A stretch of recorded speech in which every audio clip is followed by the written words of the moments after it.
Hello, EdTech students. Galusha here. Wanted to make a quick video about how you can use the links that I have here as resources to possible digital tools that you may want to use in our digital tool and rubric assignment for this week. First and foremost is a tool that I think you will end up using in your career. Common Sense Education, if you go ahead and open that up, is a wonderful updated warehouse of all the different digital tools that are out there. So I gave you a direct link to where you can search. You can limit your search to kindergarten, first grade, and second grade, let's say. We can go ahead and pick English language arts, and I want them to create media. And all of a sudden, as I do that, it's going to actively get down as soon as my computer loads down to the few numbers of tools that you might want to use.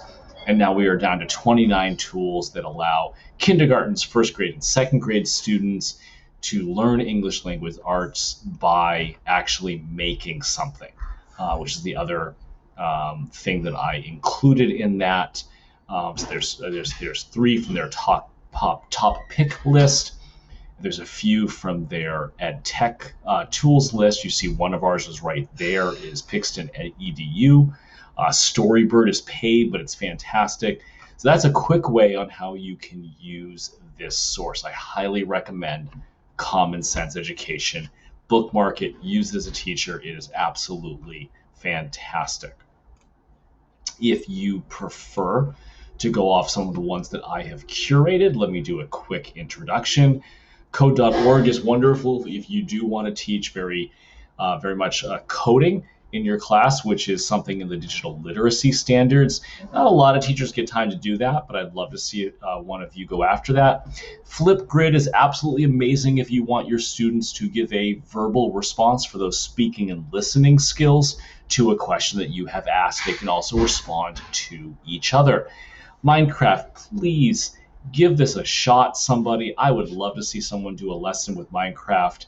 Honestly, last year my daughter did a recreation of Babylon, and she did some little research and put together a project. I ended up helping out because I'm a total nerd, and we had a great time together. There's a lot of things you could do with Minecraft. Think about that. Pear Deck, I know we've already talked about in that class, in our class, considering having your upper grade students make their own Pear Deck. Pixton is really cool. It is basically a comic book creator. So if you want to have your students become digital storytellers, this is a wonderful tool for them to use. Screencastify I'm using right now, and I know some of you a lot of you use Zoom. You kind of shied away from Screencastify. See if your students can install this. They won't have access to Zoom like you do. Well, you pay for your access. I was going to call you privileged, and then you pay for your access to Zoom. So then I just felt bad. So I feel like I need to own that. But our students don't pay for their access to Zoom. So Screencastify might be a nice, cheap solution for them to talk about a website. StoryJumper is super cool if you want your little kids to make books. They are free to use. Everything on this list is free to use. And ThingLink, really cool if you want them to annotate and explain a picture or some kind of digital media.